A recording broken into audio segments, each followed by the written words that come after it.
This channel does not promote any violent, harmful, or illegal activities. All content provided by this channel is meant for an educational purpose only. সরকারি server ব্যবহার করে আধার জালিয়াতির পর্দাফাঁস হয়েছে। বীরভূমের আধার centre চলছিল বিরাটি থেকেই। বাংলাদেশ অনুপ্রবেশকারীদের জন্য তৈরি হচ্ছিল আধার কার্ড। UIDAI এর কম্পিউটারের ম্যাক আইডি মাস্কিং করে জালিয়াতি।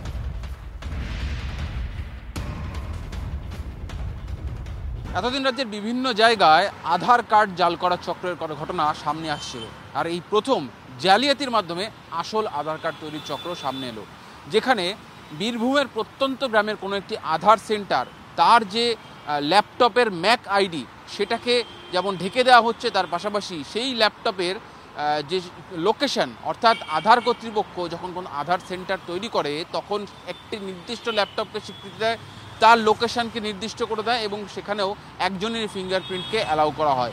এক্ষেত্রে সমস্তটা জাল করে অন্য একটি লোকেশনে বসে তারা ভুয়ো আধার সেন্টার তৈরি করেছিল এবং সেই ভুয়ো আধার সেন্টারের লোকেশন আধার কর্তৃপক্ষের কাছে দেখাচ্ছে কিন্তু সেই বীরভূমের প্রত্যন্ত গ্রামে আধার সেন্টারটি। মূলত বাংলাদেশ থেকে যারা আসছে, যারা এজেন্ট মারফত আসছে, তাদের সঙ্গে যোগাযোগ করতো এবং মোটা টাকার বিনিময়ে সেই বাংলাদেশিদেরকে বা ভারতীয় নয় এমন বাসিন্দাদেরকে আসল আধার কার্ড পাইয়ে দেওয়া হচ্ছিল। যে ল্যাপটপটি বাজেয়াপ্ত হয়েছে, অর্থাৎ যে ল্যাপটপে ম্যাক অ্যাড্রেস ব্যবহার করে পৃথক একটি জায়গা থেকে এই আধার কার্ডগুলি তৈরি করা হচ্ছিল বা জালিয়াতির মাধ্যমে আধার কার্ডগুলি তৈরি করা হচ্ছিল, সেই ডেটাবেস থেকে এখন তারা ঘেঁটে দেখা শুরু করেছেন যে কবে থেকে এই চক্রটি সক্রিয় ছিল।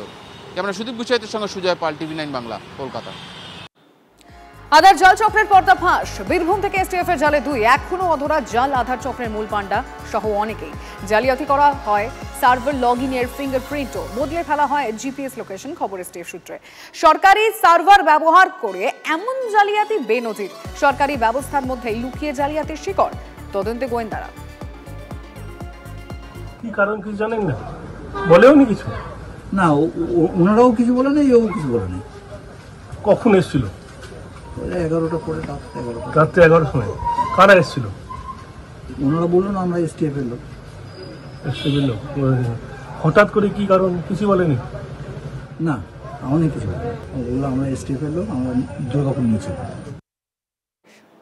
অনলাইনে কিছু একটা কাজ আধার কার্ড সংশোধন এইসব করতো নাকি? হ্যাঁ, বোধহয় অনলাইনে কিছু একটা কাজ করতে হবে। কোথায় করতো এটা?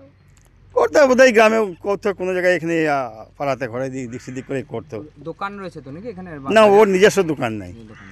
কারো দোকানে কাজ করতো না, দোকানে কাজ করেনি। ওই মুন্না বলে একটা ছেলে কেন্ডাঙ্গালে নাকি, ওর কাছে নাকি ওর আন্ডারে কাজটা করতো। কতদিন ধরে এই কাজের সঙ্গে যুক্ত রয়েছে মিরাজ? কতদিন? মোটামুটি 6 মাস 8 মাস হবে বোধহয়। ওরকম কারোর সঙ্গে যুক্ত নাই, ওরকম ছেলেও নয়। হ্যাঁ, মানে ছেলে গ্রামে আপনার চলছে, দেখুন যে ছেলেটা কেমন।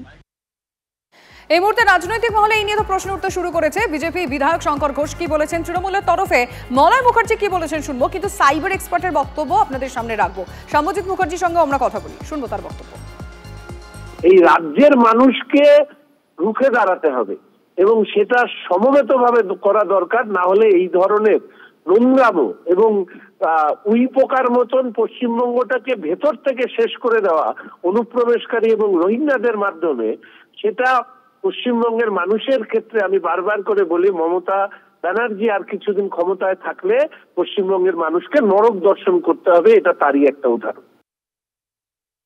মূলত দায়ী হচ্ছে বিএসএফ। তো সেখানে বিস্তীর্ণ যে অঞ্চল, আমাদের বর্ডার অঞ্চল, সেই অঞ্চলে বিএসএফ এর দায়িত্ব আছে, তারা ইনফিল্ট্রেশন আটকাবে।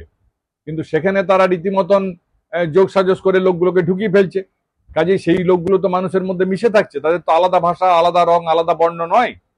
কাজেই সেখানে পুলিশ সক্রিয় আছে, এলাকার মানুষ সক্রিয় আছে। আশা করি সেই সমস্ত দুষ্কৃতকারীরা অবিলম্বে ধরা পড়বে এবং তার বিরুদ্ধে আইনত ব্যবস্থা নেওয়া হবে।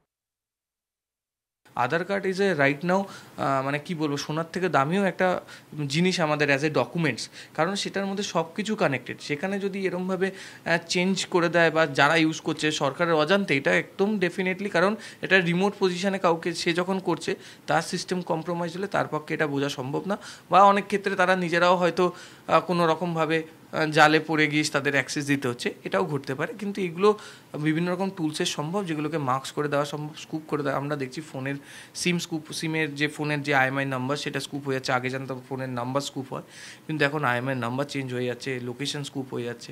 তো তো এগুলো পসিবল, এগুলোর পিছনে সিকিউরিটি অডিট দরকার এবং যাদেরকে অথরিটি দেওয়া হচ্ছে তাদেরকে ডেলি বেসিসে তাদের সিস্টেম অডিট বা এগুলো যেহেতু একটা ক্রুশিয়াল সার্ভারের সাথে কানেক্টেড, তাদের প্রপারলি যে আমাদের সার্টিন সেন্ট্রাল গভর্নমেন্টের যে অথরিটি রয়েছে সার্টিনের গাইডলাইন অনুযায়ী তাদের যে প্রপারলি অডিট করা উচিত, সিকিউরিটি অডিট বা এথিক্যাল হ্যাকারসদের দিয়ে সেটা চেকিং করা। ভুয়ো জন্মের শংসাপত্রের তদন্তে এবার রাজ্যের মুখ্য নির্বাচনী আধিকারিকের দফতরে যোগাযোগ কলকাতা পুলিশের। সুপ্রিয় গুহ রয়েছেন, জানবো আরো। সুপ্রিয়, দেখো ইতিমধ্যেই আমরা যেটা জানতে পারছি যে পাঠানকালীর ভুয়ো জন্ম শংসাপত্রের তদন্তে এবার রাজ্যের মুখ্য নির্বাচনী আধিকারিকের দপ্তরে অর্থাৎ সিওর দপ্তরে কলকাতা পুলিশের তরফ থেকে চিঠি পাঠানো হয়েছে এবং তার কারণ হিসেবে যেটা আমরা সূত্র মারফত জানতে পারছি যে এই ভুয়ো জন্ম শংসাপত্রের তদন্তে নেমে বিভিন্ন জায়গা থেকে যে সমস্ত ভোটার কার্ড উদ্ধার হয়েছিল, এমনকি পাঠানকালী পঞ্চায়েতের অস্থায়ী কর্মী গৌতম সর্দার এবং সম্প্রতি গ্রেপ্তার হাবিবুর, তাদের দুজনের মধ্যে যে হোয়াটসঅ্যাপ কনভারসেশন এবং সেখানেও দুজনের মধ্যে বহু ভোটার কার্ড একে অপরকে তথ্য তদন্তকারীরা হাতে পেয়েছেন।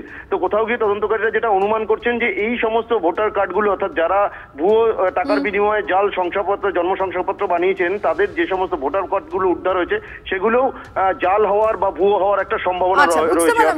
ধন্যবাদ আপাতত।